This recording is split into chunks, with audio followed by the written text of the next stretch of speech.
여러분, 우리가 영화를 보러 가면 자기가 앉아야 될 자리가 있습니다. 그리고 또 기차나 비행기를 타더라도 내가 앉아야 될 자리가 있죠.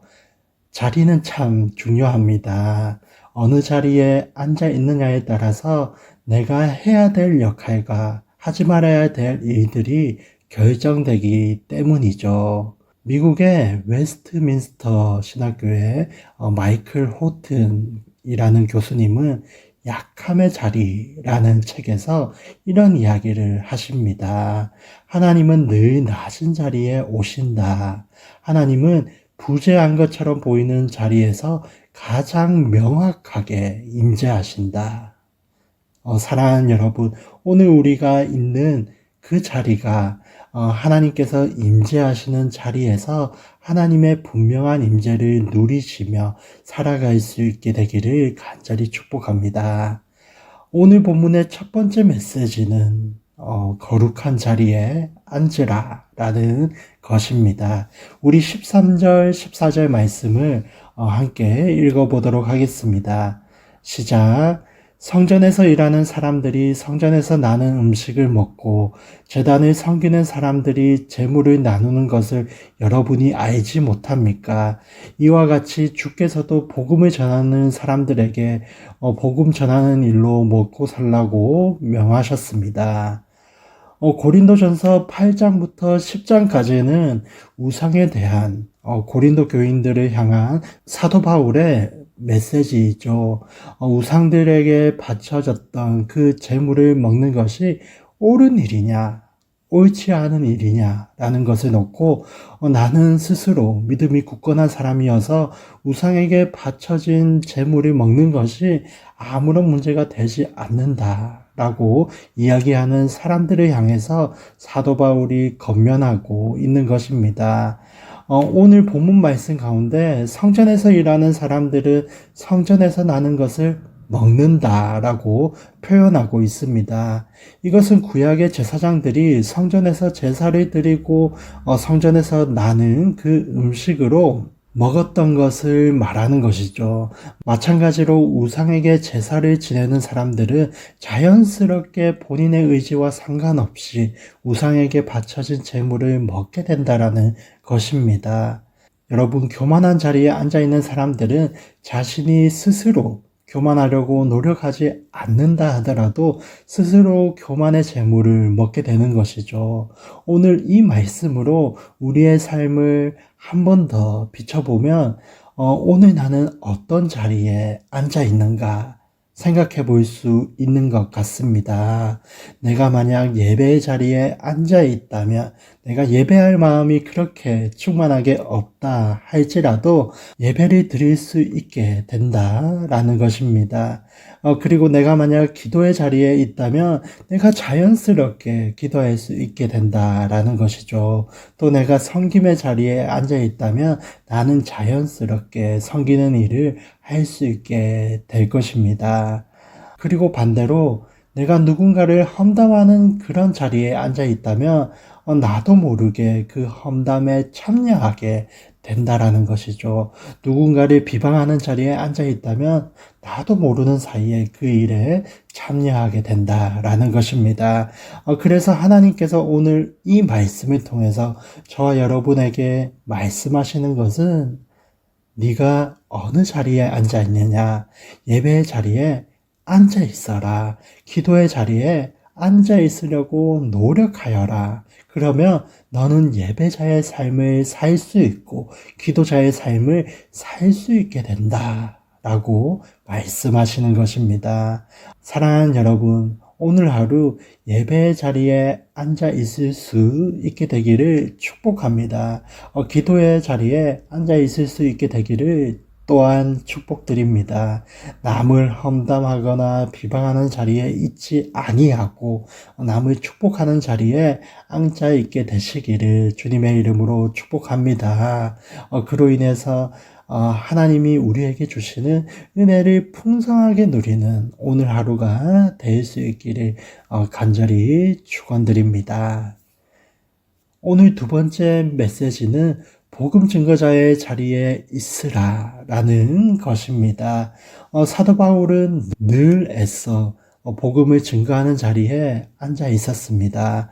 그래서 오늘 본문 말씀에 설명하고 있는데 우리 15절 그리고 16절을 다시 한번 읽어보도록 하겠습니다. 시작. 그러나 나는 이런 권리를 일절 사용하지 않았습니다. 내가 이렇게 쓰는 것은 여러분이 내게 그렇게 해달라는 뜻이 아닙니다. 그렇게 하느니 나는 차라리 죽는 편이 낫겠습니다. 아무도 이런 내 자부심을 헛되게 하지 못할 것입니다. 그러나 내가 복음을 전하는 것은 내게는 자랑할 것이 아닙니다. 그것은 내가 꼭 해야 할 일이기 때문입니다. 내가 복음을 전하지 않는다면 내게 화가 미칠 것입니다. 사도 바울은 복음을 전하지 않으면 나에게 화가 있을 것이다 라고까지 이야기하면서 복음 증거자의 자리에 늘 앉아 있었습니다. 참으로 놀라운 것은 그럼에도 불구하고 나는 자랑할 것이 아무것도 없다라고 이야기하고 있다라는 것이죠. 오늘날 복음을 증거하기가 쉽지 않은 세상에 살고 있다라고 하는 우리들이 꼭 명심해야 될 말씀입니다. 늘 우리는 복음을 증거해야 되는 그 자리에 있어야만 하고 복음을 증거한다 하더라도 자랑할 것이 없고 오직 그리스도만 자랑한다라고 우리가 사도 바울처럼 고백해야 할 줄로 믿습니다. 본문의 말씀 가운데는 또한 복음 증거자에게 주어지는 하나님의 상이 설명되어져 있는데 그게 바로 17절, 18절입니다. 우리 17절, 18절 함께 읽어보도록 하겠습니다. 시작.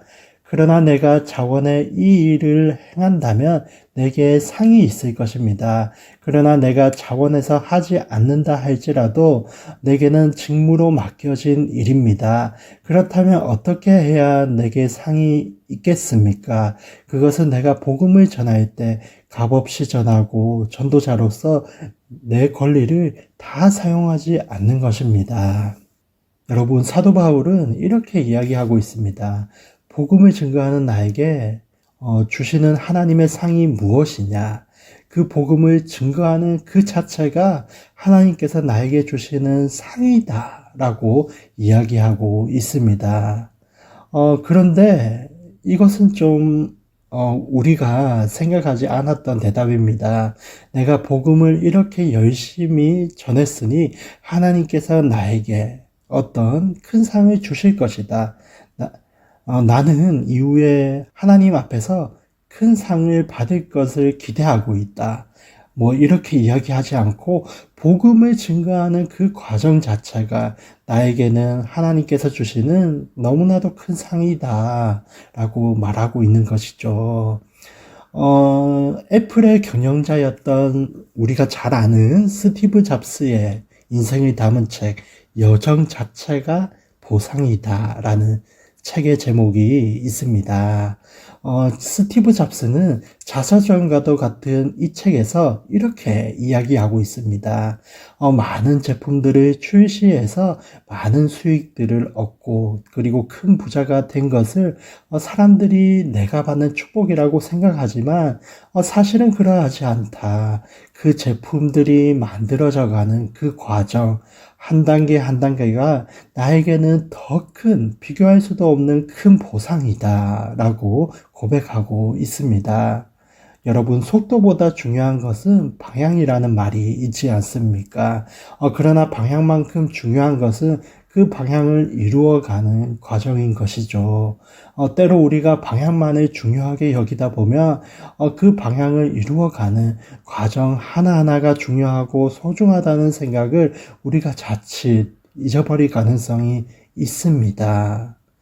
사랑하는 여러분, 기도는 어떤 기도 제목을 이루기 위한 그런 과정이지만 기도 자체가 우리에게는 축복인 것입니다. 하나님 앞에 간절한 마음으로 소망하고 소원하는 것은 그 소원을 통해서 하나님께서 큰 축복을 나에게 주시기 원하는 마음도 있겠지만, 그 서원과 약속을 하는 것, 그 자체가 나에게 있어서 큰 축복이라는 사실을 잊지 마시고, 오늘도 예배의 자리에서, 기도의 자리에서 그 예배를 드리는 것, 기도하는 것, 그 자체가 저와 여러분에게 얼마나 큰 축복인지를 깨달으시고 또 누리시고 살아가는 저와 여러분의 하루가 되기를 간절히 축원드립니다.